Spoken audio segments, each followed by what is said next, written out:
Abonnez-vous à la chaîne YouTube, cliquez sur la cloche de notification pour nous suivre en temps réel, partagez, aimez et commentez la vidéo. Nous commençons par excuser au baax a baax ci nos frères et sœurs de la presse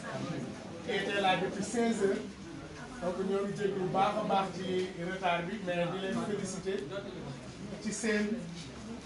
ni ngeen wuy seen ndaje bi. Donc c'est toujours un plaisir de vous retrouver ici au quartier général de Taxawu Sénégal de Khalifa Ababacar Sall. Nous avons aujourd'hui l'immense plaisir de recevoir ces femmes, ces dames, on peut dire leaders.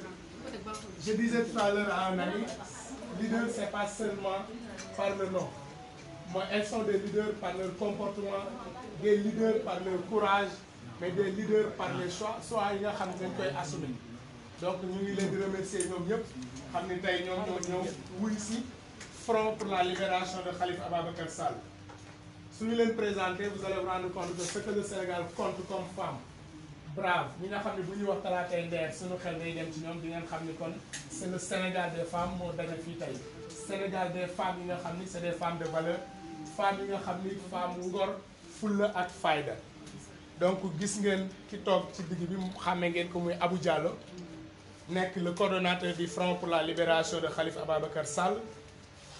ñëw à côté nous avons les femmes khalifistes représentées ici bu ñu tuddee la présidente Sophie Massali dina yóbbaale délégation femmes khalifistes yi. ñu am ci table bi koo xam ni Sénégal yëpp xam nañ ko en tout cas au moins étudiants yi nga xam ne jaar nañ université yëpp xam nañ ko bu baax te naw nañ ko ci ay position muy le professeur Amsatou Sow Sidibé bu kaar leneen mi ngi fi. am nañu fi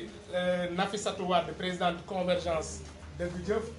honorable député Hélène Tine présidente mouvement pour un Sénégal de l'éthique et du travail, la lionne du Baol comme on l'aime appeler, l'honorable député Aïda Mbodj présidente alliance nationale pour la démocratie ànd saxal liggéey. Maymouna Bousso xam ngeen ko gis ngeen fan yu mujj yi rek ci combat yi nga xam ne teewoon nañ ko ci, la brave Maymouna Bousso présidente force citoyenne. Nous avons aussi Awa Diène Kane mouvement national des citoyens conscients. am nañu fi yaay Fatou Sarr représenté alliance pour la citoyenneté et le travail bu président Abdou Mbow. am nañ fi Abdou Mbaye Abi Bengar FSDBJ bu président Cheikh Bamba Dièye, Aïcha Sakho Sud bu président Girassi, Marietou Dieng Gadiaga Rewmi du président Idrissa Seck. am waroon nañu am xam naa dinañu fekk bala muy jeex l'honorable député Seynabou Wade, la présidente Abibatou Mbaye bu parti socialiste aussi devait être parmi nous, empêchement la mais di ngeen dégg moom ci kanam. Woré Sarr honorable député bu PDS aussi di ngeen dégg kàddoom ci kanam même bu dee jotoon mooy ko mu ñëw tay fii. am nañ fi yaay Fatou Nia bu Dëgg Dëpp bu Cheikh Alassane Sène, madame Thiam Fatou Gëm Sa Bopp bu président Bougane Gueye Dany, présidente Awa Dieng bu parti de la construction et de la solidarité Djengu bu président Boubacar Camara, Madjiguène Niane grand parti. Vous aurez compris que Sénégal yëpp daje nañu fii tey donc bala ñuy yàggal liggéey bi xam nañ ñuy xaar ngeen dañuy jox léegi kàddu gi suñu maman Nafi Touré mu wax ci turu femme xalifa si dalal jàmm sœuram yi nga xam ne ñëw nañ fii tey di wax ci li ñu fi dajale mooy la libération du député maire Khalifa Ababacar Sall. Donc maman Nafi Touré. maman Nafi Touré. asalaamaaleykum mbooloo mi maa ngi leen di nuyu bu baax ci nekk sa tur ak sa sant di kontaan nag tey ci ndaje ñi am ci tey les femmes leaders ñëw bokk ci liggéey bi nga xam ne moom la ñuy liggéey te boobu commencé ba léegi seen loxoom ci biir génn kon ñu leen di gërëm di leen ci sant di ànd ak yéen coono bi di ànd ak yéen métit bi ñun suñu fierté ngeen ñun les femmes suñu fierté ngeen bu mag parce que ni ko Bass waxee léegi yéen ngeen nekk des femmes leaders au niveau du Sénégal ñu gis ñafe yi ngeen di ñafe ak ni ngeen koy combattre ñun dañuy kontaan sa kon tey bu ngeen ñëwee tey ñëw ci front bi ne da ngeen di yéen tam dugal seen loxo kon duñu def lu may jaajëf leen gërëm leen sant leen mais maa ngi gërëm Abou Diallo mi nga xam ne moo jiite front ak ñi ci ginnaawam ñëpp ñoom mu jiite front pour la libération de Khalifa ñu ngi lay sant di la gërëm seen liggéey rafet na seen taxawaay rafet na jërë leen jëf Abou. Donc may nuyu les jeunes fi nekk ak les femmes khalifistes yi nga xam ne ñoo fi teew lépp wax nañ leen ne présidente Aïssatou nekk fi dafa voyagé ak ñu ci bari tey nekkuñu Sénégal donc moo tax seen teewaay tey nekk fi mais ñun ñi fi nekk ñu ngi leen di gërëm di leen sant di kontaan nag di bokk ak yéen xeex bi def ak bokk ak yéen lépp ci taxawaay bi fu ngeen nekk rek xam leen ne les femmes xalifistes ñu ngi seen wet ndax ñoo bokk combat bi ñoo bokk yëpp te seen liggéey rafet na taxaw na fulla ak fayda nag loolu mu gën ñoo neex nag ci yéen kon tey bu ngeen ñëwee fii dugal ci seen loxo duñ def lu may gërëm leen sant leen di nuyu effectivement les journalistes ni ñu ko waxee depuis 16 heures ñu ngi fi ñu ngi leen di gërëm di leen sant yéen itam absenté wu leen ci yeneen ci biir yeneen ci lu ñuy def rek yéen a ngi ñëw teewee ko kon ñu ngi leen di gërëm di leen sant donc dama leen doon dalal rek ngeen dal ci jàmm ak salaam ñu bokk ko macha allah. Merci beaucoup, Présidente Nafi. Rappelez à nos amis que ce n'est pas une conférence de presse, c'est une cérémonie de signature de la pétition où chacune de nos braves mamans aura à placer un mot dans le cadre de ce livre. yokk ci rek di leen joxaale nuyoo président Khalifa Sall parce que démb bi ñu ko seetee wax ko ni ndaje bu mel ni dina am gis nañ ci moom mbégte goo xam ni ak yokk ko fulla ak fayda ba nga xam moom la fa toogee parce que bi ñu ko nee jigéenu Sénégal yi kat suba daal ñu daje fële sa kër mu ànd ceeg mbégte donc nuyoo mi tam ñu ngi leen koy placé bu baax ba donc ñu jox directement la parole à Abou Diallo qui est le coordonnateur du Front pour la libération de Khalifa Ababacar Sall. asalaamaaleykum mbooloo mi yëpp ñu ngi leen di nuyu ci ni ñu tàmbalee nuyoo yi le secrétaire général Bass bu jeunesse khalifiste ak Maman Nafi ni mu leen dalalee fii ci lieu bi nga xam ni les femmes yi ko initié particulièrement présidente Nafissatou Wade et présidente Hélène Tine donc ñu yombalal ñu liggéey bi donc ñoo choisir ce lieu parce que nee nañ booy dimbali nit wala nga koy taxaw da ngay dem fekk ko fa mu dëkk pour montrer encore que li ngay def ñor na la loolu moo tax ñu choisir fii ndax fii aussi femme xalifiste yi lu ne daj nañ ko fi donc fii sànni nañ leen fi lacrymogène fii lu ne songu nañ leen ko fi donc ñoom fii la ñu bëgg a ñëw pour apporter seen signature pour ak seen solidarité ci combat bi ngeen nekkoon donc loolu ñu remercier leen d'abord parce que ndax Khalifa yàlla dafa dogal li ñu fréquenté après initiative bi njabootam xam nañ ni jigéen ñi ñoo ci ëpp cela prouve encore que c'était un homme bu bàyyi woon xel jigéen bokkoon na ci koo xam ne ni ku amoon yërmande ci jigéen aussi joué beaucoup sur la promotion féminine donc loolu feeñ na aussi ci njabootam donc remercier leen massawu leen parce que c'est l'occasion aussi ñu wax leen massa parce que gis nañu ci combat bi bu yéen amoo leen sens parce que ci ngeen tombeel mu leen di xeex du utiliser arme non conventionnelle donc si yéen la ñu gisee ñu conjuguer 3 pouvoirs songandoole donc loolu dañ leen ci massaw gis nañ na ngeen gore boobu ba léegi nekk ci combat bi côté bu ne mënee ngeen donc ñu remercier leen ci loolu bu baax remercier particulièrement du ñu wax ñi fi nekk ñëpp mais bu ñu tuddee présidente Hélène ak bu ñu tuddee présidente Nafissatou dafay mel ni yóbbaale nañu ñëpp géew donc ci loolu dañ leen di wax parce que ñoom bi ñu leen woowee ne leen dañu bëgg seet si leen kenn par kenn pour ñu def signature comme ni ñu koy defee kilifa yëpp dañ nañu ñun jigéen ñi de bu ñu sañoon ñu def ko benn groupe benn cohésion ñu def ko benn unité pour wane ni encore jàngale wanaat sénégalais la solidarité féminine am na pour apporter seen couche mu nekk une première de l'histoire nekk benn mardi aussi mu nekk lu symbolique ci histoire femme sénégalaise mu nekk ci benn détenu boo xam ni waalo waalo la majorité bi aussi bi toog fii ay waalo waalo la te ku amul mbokk waalo amul donc tey ñu tànn talaatay ndeer pour ñëw toog fii ne dañuy def déclaration c'est symbolique donc vraiment amuñu ci loolu seen fay particulièrement ñu remercier kenn ci seen biir famille ku tudd na Maymouna Bousso bi ñuy lancé l'initiative elle a été la première bu ñu wax ni soxlawul ngeen di ñëw damay ñëw bokk ci cofondatrice yi parce que Grand Yoff laa dëkk samay waajur fa la ñu dëkk li ñu def Khalifa naqari na ma donc mu ngi ci biir plateforme citoyenne di leen nuyu ci turu Abdourahmane Sow mi nga xam ne mooy président COS M23 bi ma bokk jëlee fa initiative bi waxtaan ci ak moom donc en résumé li indi initiative bi citoyenne bi mooy dañu gis après les élections présidentielles déclaration yu jóge ci pouvoir ñu jege pouvoir wane ni carrément que ni jàpp Khalifa Sall ak exilu Karim yombal na seen victoire ñu gis des plateformes citoyennes yu bees ñu bëgg ñu indil 0 décès bëgg a ñëwaat ci ay désencombrement ñu posé wu ñaari question daal ne 0 décès bu ngeen ko bëggee def lancé alors que amoon na 0 sable 0 bidonville amoon na ku doon désencombré faf encombré ba ngeen jël ko teg ko ci benn place donc dañu gis ni lii ngeen di def à un certain moment nekkatul ci yoon yéen a ngi xàll beneen yoon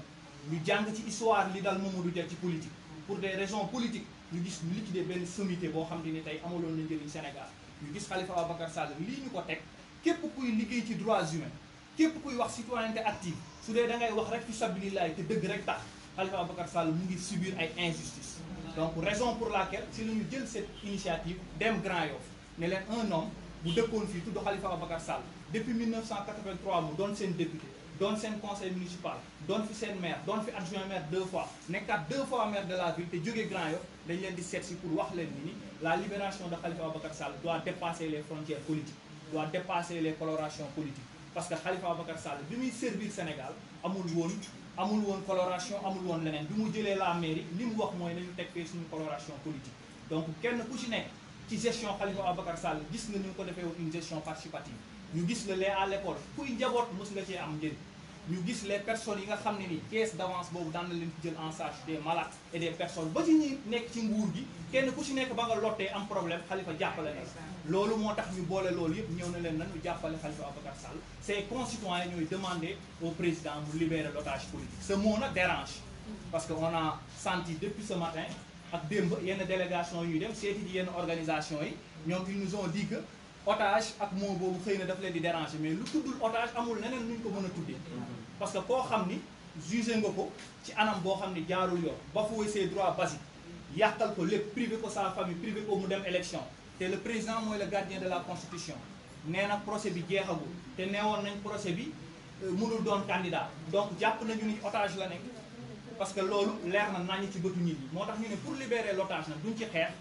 duñ ci taal pënë duñ ci def leen nous sommes obligés pacifiquement parce que fi Sénégal toll fi ñu nekk ci bombe sociale bi ñu toog du ñu yokkaat benn coow dañuy def pétition rek seeti sénégalais yi seeti leaders d'opinion yi seeti les leaders religieux wax leen président mu libérer l'otage politique donc Khalifa Ababacar Sall lii ñu ko teg du dëgg du yoon ndax ci diggante bi libéré ngeen Thione Seck ne avocat am teewul woon ci diggante bi CEDEAO artu na leen faalewu leen ci diggante bi gis nañu yéen ngeen taxaw ne procès bi jeexagul mënu leen koo bàyyi te gracier ngeen sax ay délinquants financiers ci diggante donc yooyu yëpp bu ñu ko tënkee ñu ne lii daal nekkatul yoon moo tax ñu def pétition bi tey nag c'est symbolique liñ ciy wax du bari lu dul remercier exemple bu bees bii am Sénégal tey muy jigéen ñi daje ci benn bërëb pour dajaloo ñëw def ko fi remercier particulièrement la présidente Aïda Mbodj qui devant le président de la République c'est une réponse par rapport aux ONG et aux organisations de société civile qui par leur amitié pour leur intérêt ñemewuñu laal pétition bi moom mu taxaw devant le président de la République ne ko boo bëggee génn Khalifa di nga ko génn boo bëggee bàyyi Khalifa xam nga yoon bi nga koy bàyyee donc loolu dañ ko ci remercier saluer ko parce que am na courage boobu wax leen ko en profiter aussi pour dire aux organisations des droits humains et aux organisations féminines il y a une dame qui s'appelle Madame Traoré fonctionnaire qui a pris sa retraite en prison mais les organisations juridiques yuy feex jigéen ñeeg yoon yu femme boobu mérité woon nañu wax ci moom donc les syndicalistes aussi Khalifa avait plus de 3500 travailleurs doon créer emploi créer pavage créer usine tey personnel boobu ñu asphyxier leen liquider leen donc les syndicalistes aussi waroon nañoo jóg ci combat boobu beneen bi si topp képp kuy yaay xalaat soxna Awa Niang 90 ans ngay réclamer wu sa doom Khalifa bëggul ñuy tudd yaayam bëggul ñuy wane yaayam parce que am na courage yu toog foofu bañ a ñaan grâce mais sa maman yéen ñi toog fii xam ngeen li si njëriñu yaay su gisul doomam tey loolu c'est très très dafa xaw a ñaaw dafa xaw a métti donc moo tax benn moment kuy yaay ci Sénégal on en profite pour wax la ni dossier Khalifa Ababacar Sall war nga see dugal sa loxo kuy jabar on en profite aussi pour féliciter et rendre hommage à Gaël Sall kii 850 jours mu ngi toog gisul borom këram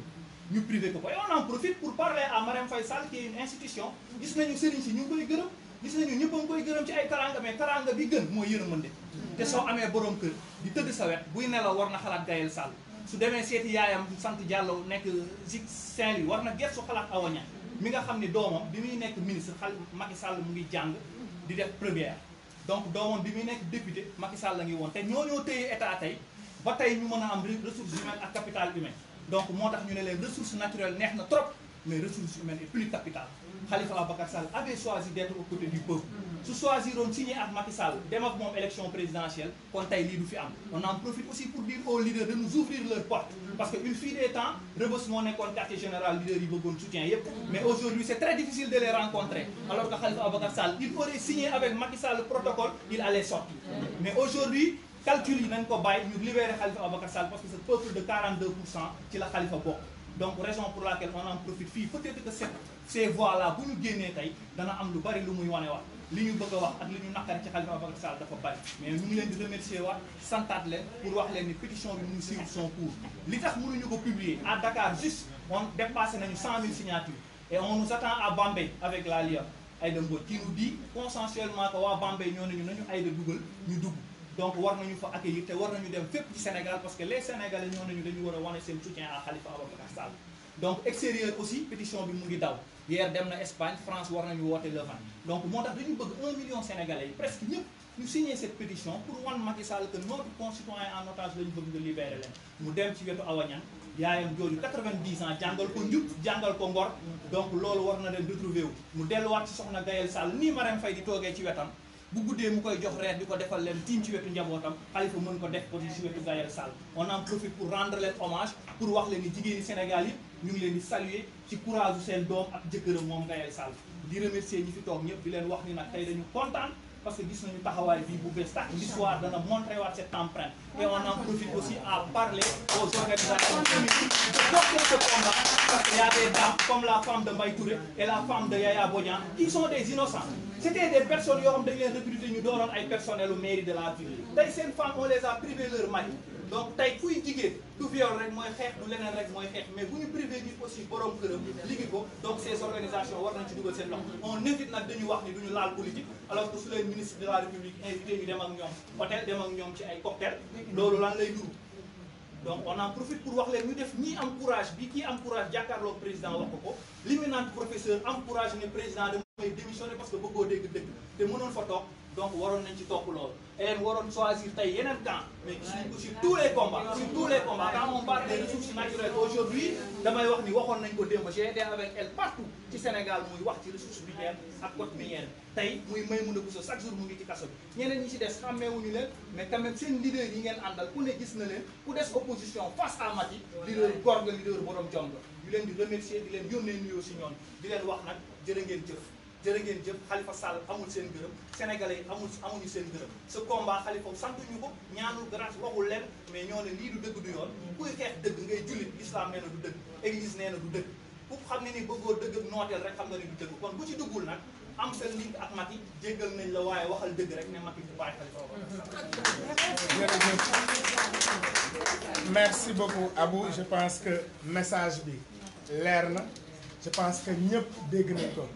comme ni nga ko waxee c'est le lieu de rendre hommage bu baax a baax suñu yaay Awa Niang xam ni ma nga passé toog boo fa demee lenn rek la lay wax mooy mbay laa gëj a gis mbay laa bëgg a gis ñoo fa mujjee am liggéey bu ñu àndal dañu toog di waxtaan mu ne ma keroog conférence femme Khalifa si damaa xëy sangu ba sañse toog ni sama doom yi yóbbu leen ma conférence xam ne bu ma demee dinaa gis mbay ni ñëw fa bi mu waxee loolu keroog yaram dafa daw malgré que Khalifa bëggul sax ñu tudd way juróom ci combat bi mais bu ñu toogee ak ay jigéen tey ñoo xam ne seen combat seen xeex ku ne gis na ko ci Sénégal dinañ ko rappeler c'est la même chose pour Maman Gaël Sall xam ni ma nga toog ak ngoram ba léegi nii donc di remercier waat bu baax abu plaidoyer je pense que dégg nañ ko comme Sénégal léegi boo bëggee lu gaaw rek xëy na da ngay tudd Marème ñu ngi ñaan ko xëy na suñu yaay yi toog bu ñu waxee ak Marème tey dina wax ak président xëy na mu bàyyi Khalifa Sall mu jël soir donc sans plus tarder xañ dañuy delloo kàddu gi ñi nga xam ne tey ñoo waral ndaje bi parce que li ñu doon def dañu doon ubbi mais ñoom ñoo waral ndaje et c'est le lieu de leur rendre hommage ni ko Abou waxee fii ñu toll parce que olof dañ ni ku waxul dëgg rek wax safaan ba am na ñoo xam ne tey ñu ngi ci réew mi taxaw ci télé bi di wax ni Khalifa lañ ñor boobu ba léegi pour ñu recevoir ñu nanguwuñu ko ñu ngi leen di woo di leen wax dañu bëgg ñu recevoir ñu donc ñoom ñii bu ñu nangoo lii tey damay jàpp ni beneen message la bu ñuy lancé ñun ñi gën a féete ndaw damay wax jeunes yi leen femmes yi ba parité jotee ànd nañu xeex ko tey bi lii jotee itam kenn ku ne mënoon nga toog sa bureau mais dañuy daje c'est un message qu'on lance encore à la jeunesse de ce pays donc sans plus tarder peut-être ñu jëloo kàddu gi président Nafi comme ça ñu xool suñu way julli fi ne ban message la ñu bëgg a lancer bu fort tey ci libération Khalifa Ababacar Sall président. Voilà, merci alhamdulillah rabbil alamin.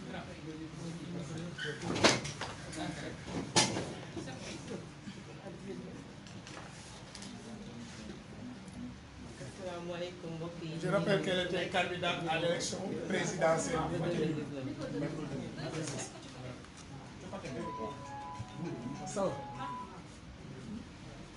donc ñu ngi sant yàlla di nuyu ñëpp di gërëm ñëpp mais di gërëm aussi suñu mag yi nga xam ne ñoo fi nekk ñu ànd ak ñoom tey di wax tamit merci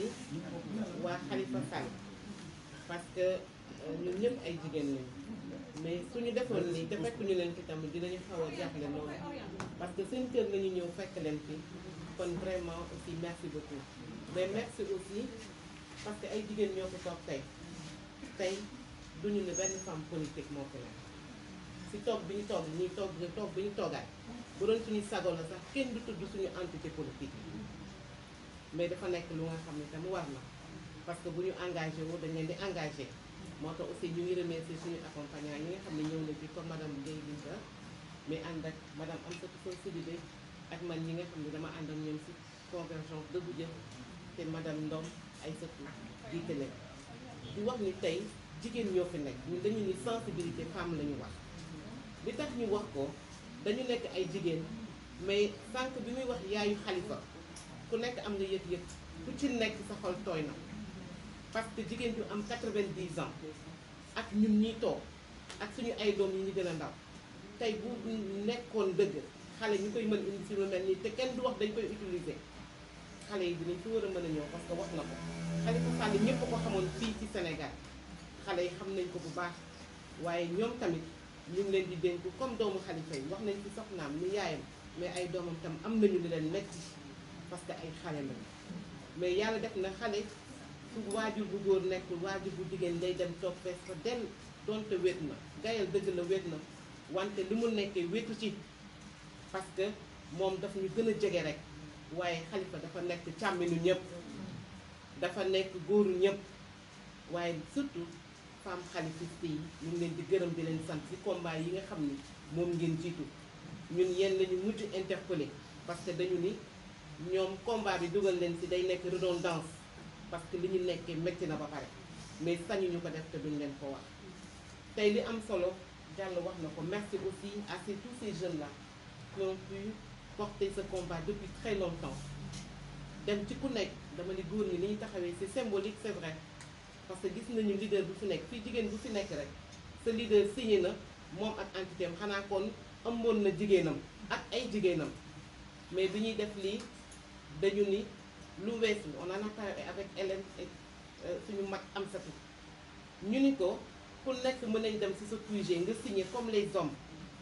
mais c'est une forme que les hommes signent c'est une forme de combat mais ñun jigéen dañu am suñu ay façon yi ñuy defee on voulait avoir beneen forme de combat mais surtout dans cette grande solidarité de femmes mais surtout aussi dans cette grande sensibilité femme parce que da ngay gis nit ku nekk ku mu mënti doon jaaykatu jën bi te nekk ci marché fu mu mënti doon ci wax ci Khalifa dafay am lu ko metti donc ñu ni jigéen ñooñu ñun nañu ànd dëgg la ñun ñëpp c'était symbolique au début dafa waxoon ñun rek femme leader yi ñu toog signer ko doy na ko ñu ni ko déedéet il faut que ñu boole ci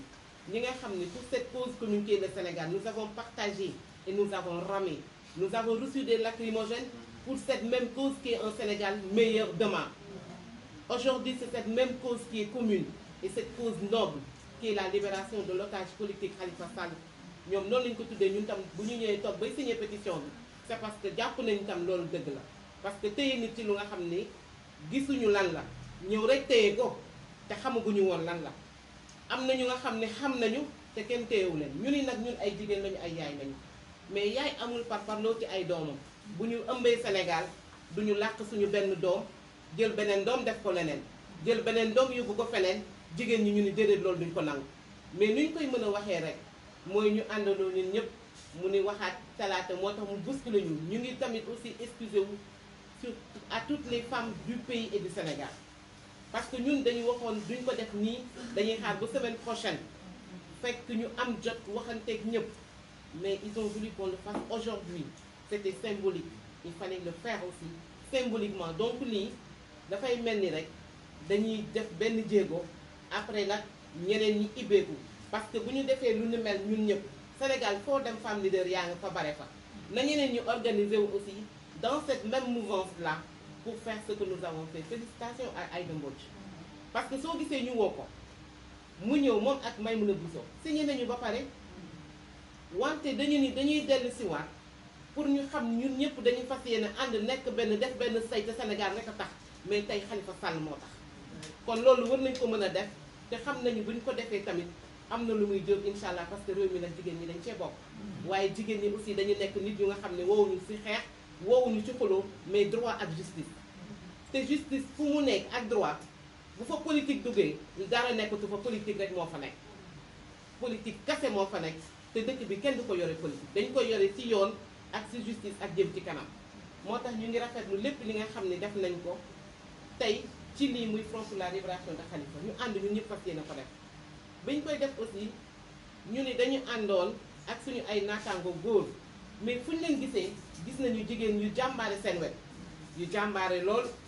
génn nekk ci di takk ci seen ndigg fas yéene taxaw ci combat yi fàtte ni ñoom am na jigéen góor bu nekk seen kanam moo tax tey ñu woo tous ces partis politiques là seen représentants yi lim nañ leen xëy na du ma ci dellu si waat pour ñu ñëw ànd ak ñun symboliquement pour ñu def lii te xam ne après dinañ ko gën a wàcce donc je pense que lii c'était un message fort bu nga xam ne moom la ñu bëggoon wax ci signature commune bi nga xam ne moom la ñuy def au nom des femmes et de toutes les femmes du Sénégal mais mënuñu leen matale donc il faut ñu indiwaat ko beneen jour ak yeneen jour ñëw fii nag tam dafa waroon parce que wax na ko te Hélène je pense que l'idée aussi vient de Hélène ak ñeneen ñi nga xam doon nañu xalaat mooy effectivement xalifiste yi ak Khalifa Sall mii tax tey nekk ni nekk ñu beneen ko président moom moo am coono moom moo nekk ci métit moom moo nekk ci lu nga xam ne kenn nangu ko kon fii rek la ñu mënoon ñëw ci këram ni leen massa yéen ñëpp mais du ñu yem ci massa parce que day yomb dañuy yem ci jóg taxaw xeex ni libération Khalifa ak détenu yu mel ni comme moom dafa nekk lu nga xam ni dafa war dafa am charte yu nga xam ne réew mi da koy wax da nga war ànd ak sa avocat mu teew su dul loolu dafa nul et non avenant loolu moom damay bàyyi après professeur mu wax ko donc ci état de droit war na tax ñun jigéen ñu doon ñu ñëw taxaw parce que taxaw ñu ci dara mais dañ taxaw ci justice taxaw ci yoon taxaw ci li nga xam ne dañu ni kenn du làq càmmin di dóor càmmin te ñun ñëpp la ñu ëmb kon nag loolu mooy li nga xam ne moom rek laa bëggoon wax di remercier encore une fois ñëpp ñi nga xam ni Sow wax na ko kenn par kenn ñëw nañ fi àndaat nekk benn say parce que ne taxaw pour Khalifa Hélène je pense que aussi tu auras quelque chose peut-être à rajouter voilà.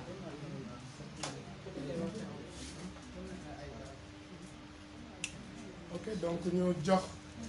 kàddu gi sunu yaay la Lionne du Baol elle nous a reçu keroog tardivement chez elle wax ñu ni man nag dinaa signé waaye dama koy defee ci samay biir mbokk dama koy defee ci biir Baol ni ñu dama leen di invité ngeen ñëw yendoog man Baol waa Baol yëpp ànd signé ñu xëy dem Touba ci xalif général Serigne Mountakha Mbacké donc moom ku ko xam-xam ni gaynde la ci réew mi donc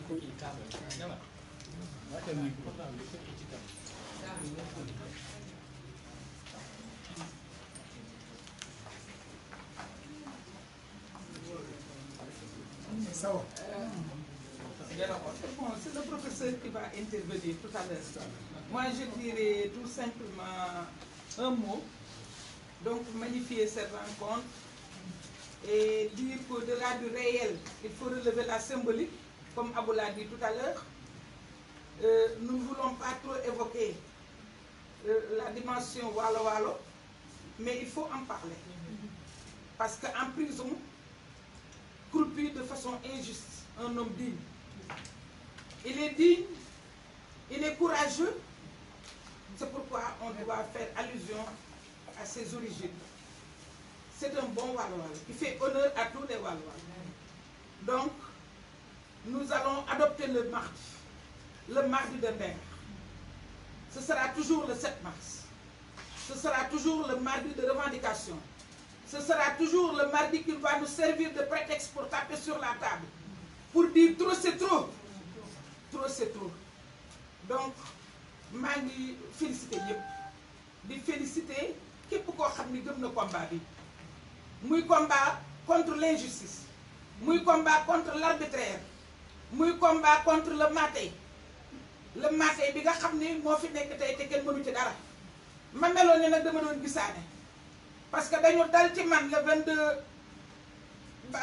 avril 2016 rek ma woo ko tel bon moo ma woo li ma masawoon ni ma waa Aïda lii lan la pouvoir local bi ñu naan nañ ko descendre nañu gën a jox pouvoir élu yi léegi nag ñuy destituer arbitrairement koo xam ne ay goxam a ko fal ma ne ko bàyyi yëg ngeen ni du man doomu du ñëpp a préparé de bu jógee ci man ci keneen lañ jëm si boo moytuwul sax ma yow bu ma yëgoon du ma ko wax parce que sama bàyyi ne woon na gémmiñ guddul mooy yàlla na ci borom di wax lu mu bëgg ndekete day tombe ak keneen ak keneen ak keneen boobu ba léegi ñu ngi vivre arbitraire léegi nag li ci nekk moo di ñun ñoo mën ni na arrêté parce que liñ fi wax yëpp dootuma ci dellu si waat ci yaayam ci soxnaam ci jigéen ñi nga xam ne ay jàmbaar lañ tey dama leen di féliciter dana fi jàmbaar ngeen les femmes xalifistes am na sax benn député bu ma ko wax assemblée dama xanaa xalifa jigéen ñi rekk koy jàppale waaw parce que jigéen dafa bëgg élégance parce que jigéen dafa bëgg dignité parce que yéen da ngeen a xool xalifa ba d'accord ci moom ni seen choix la mais da ngeen bëgg seen doom yi mel ne xalifa te ba léegi kenn déggul mu ne om kon nag ñun loolu moo tax dañu war a jóg man nag du ma wax tey lu bari parce que dama leen di jox rendez-vous Bambey parce que Bambey dañuy def signature populaire te incha allah dinañ ko def une journée bien remplie ba profiter ci rek invité sama xarit yi nekk fii mes sœurs yi nga xam ni toujours ñu wane ni ñoo bokk lépp donc maa ngi leen di féliciter Amsatou professeur féliciter Nafi Hélène Maymouna ak ñi ci des ñëpp maa ngi leen di féliciter kenn ku ma ci tuddoon rek mu mën a yóbbaale ñëpp mais di féliciter aussi les jeunes Abou il faut qu'on nous accompagne parce que ñun ñooy seen ay yaay te nit bu doomam defee lu baax daf koy reconnaître su ngeen nekkoon ci leneen duñu leen ci fekk mais yéen añ ci di leen war et c'est extrêmement important vous êtes un mouvement citoyen politique gu leen mais aujourd'hui da ngeen boole la citoyenneté ak la politique ak ñëpp dinañ ñëw fekk si leen dinañ ànd ak yéen et je pense que balaa yàgg on va triompher je vous remercie.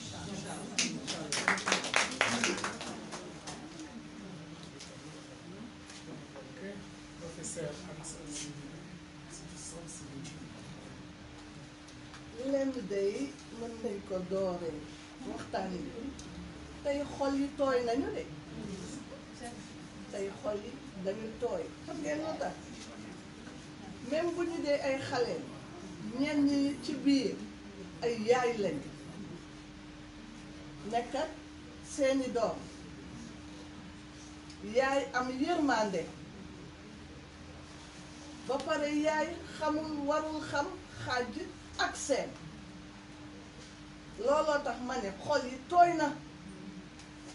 kii palaasam du kasa dañ ko war a génne et après avoir salué l'honorable Aïda Mbodj, Madame la Présidente Nafissatou Wade,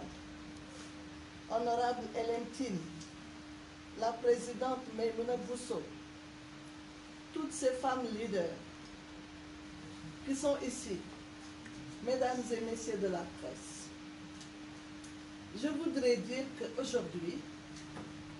nous assistons à une cérémonie d'une importance capitale parce que nous sommes là, entre femmes du Sénégal, leaders ou non, en tout cas femmes utiles. Je voudrais rappeler que la femme leader, comme le jeune leader, comme le leader tout court, ce n'est pas seulement celui dont on pense que c'est une personnalité. C'est l'utilité à la société qui fait le leader. Donc toute personne ici présente est leader. Et la presse est leader.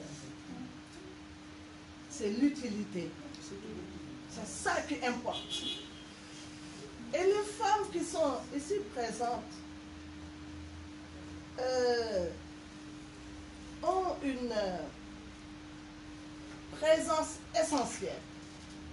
Ce sont des femmes du refus qui disent non. On a dit qu'il y avait des femmes Walo-Walo. Moi, j'en fais partie. Hein, du Walo. Mais en fait, aujourd'hui, tout le monde est Walo-Walo. N'est-ce pas, Hélène? Aujourd'hui, tout le monde refuse. Et les hommes sont les fils des Walo-Walo. Il faut qu'on le dise. Nous sommes arrivés à un moment où le pays a besoin d'être barricadé. Parce que ce que nous vivons, ça relève parfois de ce qu'on appelle ce qui est démentiel. en termes de non-respect des droits de la personne humaine. Ce que nous voyons, cette politique du 2 poids, 2 mesures,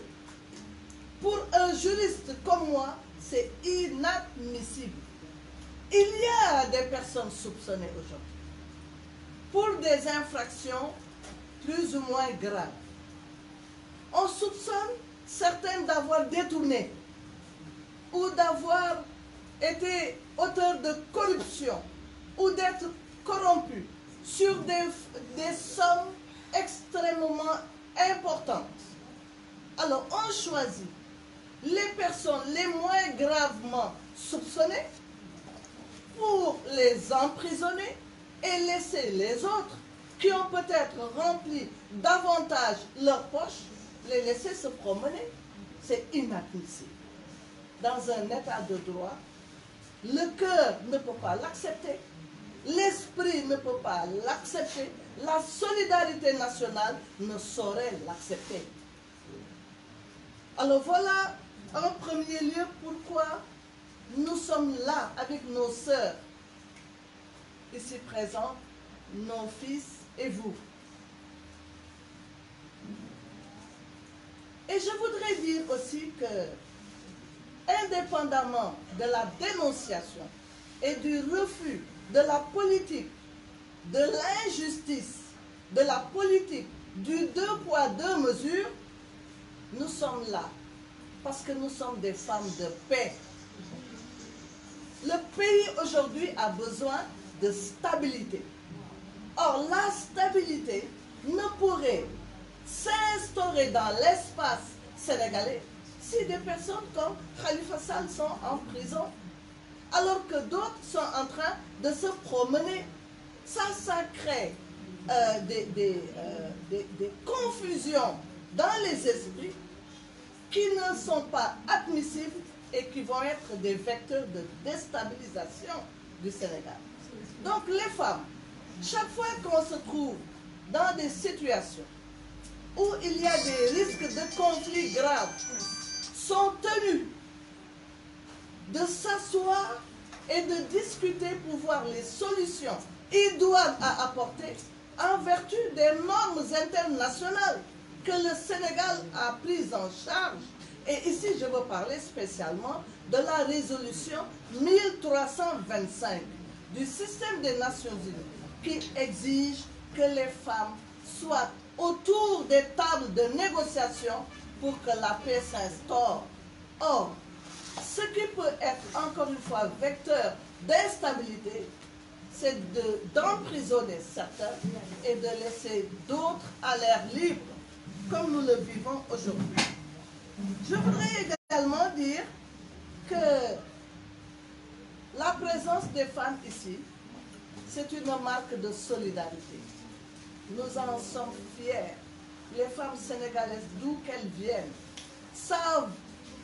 en un seul trait mettre un holà sur tout ce qui peut perturber. Et c'est ça la solidarité, qui commence à manquer dans le pays, mais que les femmes savent saisir à la volée. Voilà pourquoi Nafissatou, Hélène, Aïda et toutes les femmes, et vous, notre fils Diallo, voilà pourquoi nous apprécions fortement cette initiative. La solidarité, elle doit revivre dans notre pays.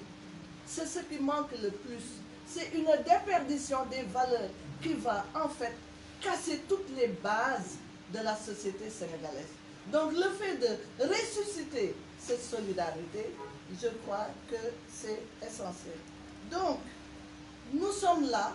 pour soutenir cette pétition. C'est une pétition qui a sa raison d'être. C'est une pétition que les autorités sénégalaises doivent prendre en considération. J'insiste là-dessus parce qu'au Sénégal, nous avons maintenant une habitude.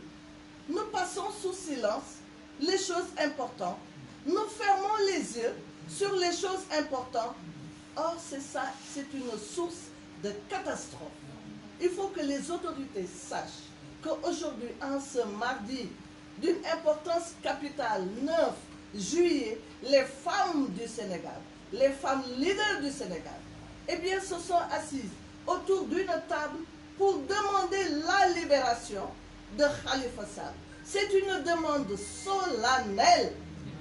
Nous demandons solennellement que Khalifa Sall soit libéré. Parce qu'il n'y a pas de raison de l'emprisonner et de laisser en villégiature des personnes dont le soupçon est beaucoup plus grave. Voilà ce que je voulais dire en disant en dernier lieu que c'est un emprisonnement qui est inutile. Voilà ce que je voulais dire, Aïda.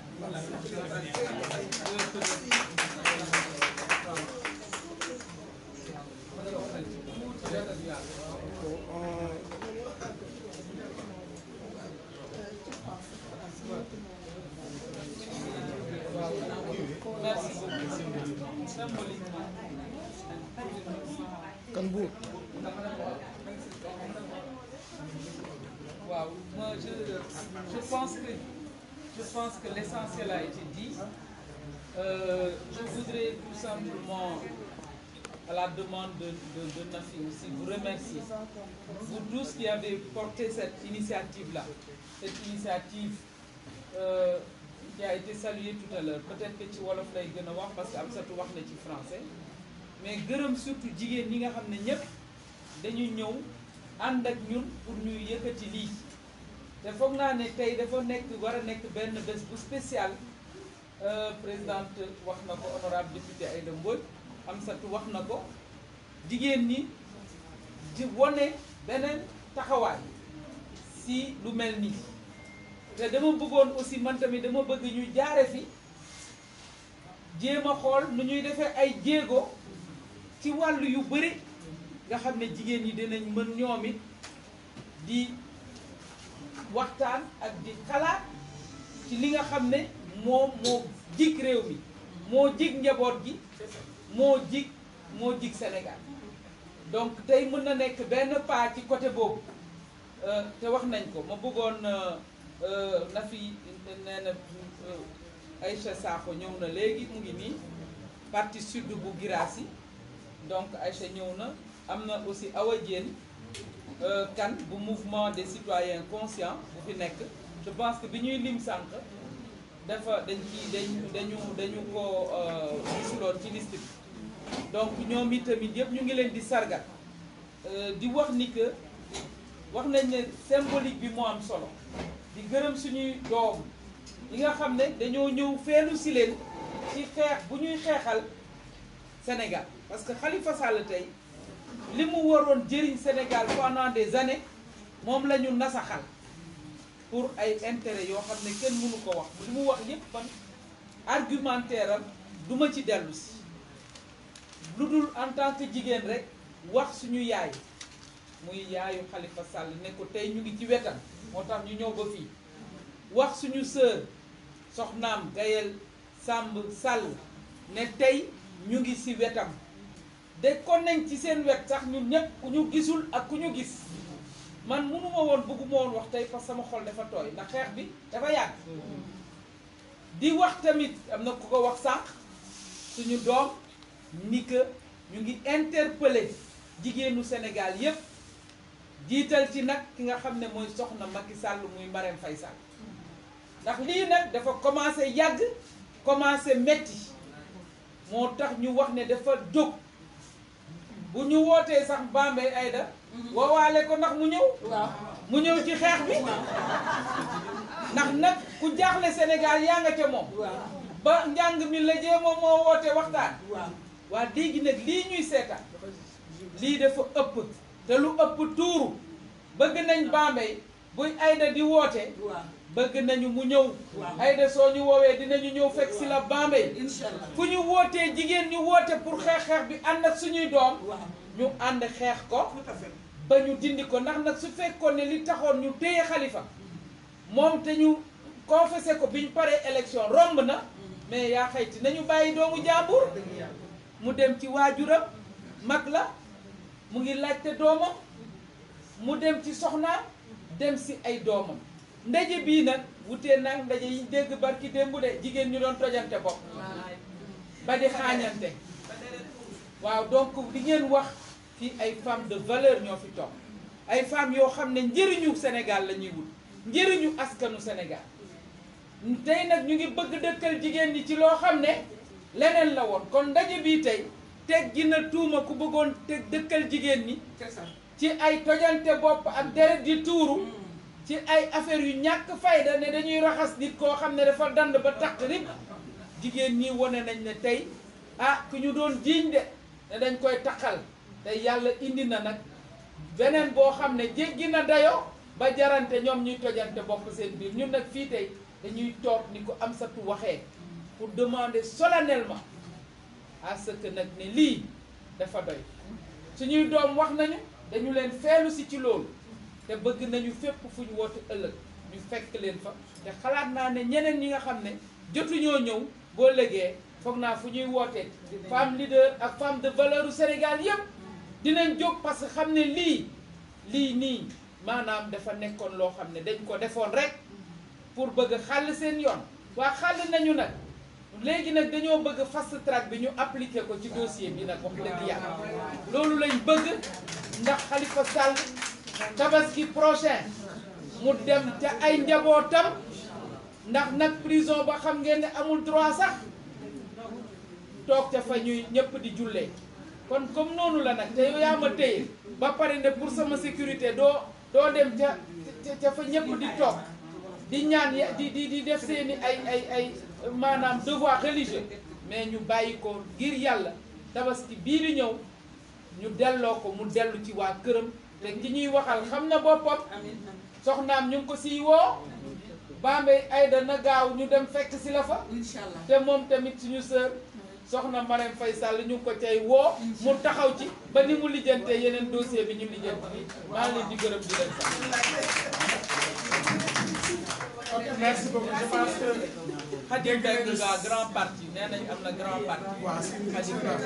donc je pense que dañuy jàll ci beneen moment cérémonie bi. mais avant cela rek day wax ni le front je pense que loolu fi amoon solo moo ngi Grand Yoff tey njabootu Khalifa ci Sall permanence 16h Khalifa jotee si ay mu mbokkam doon rendez-vous demain incha allah rabi ci audition Khalifa audition Aliou Sall à la division des investigations criminelles incha allah suba Aliou Sall bu leen ko fàtte dégg ngeen boo leen xëy rek jàpp leen Mbour TV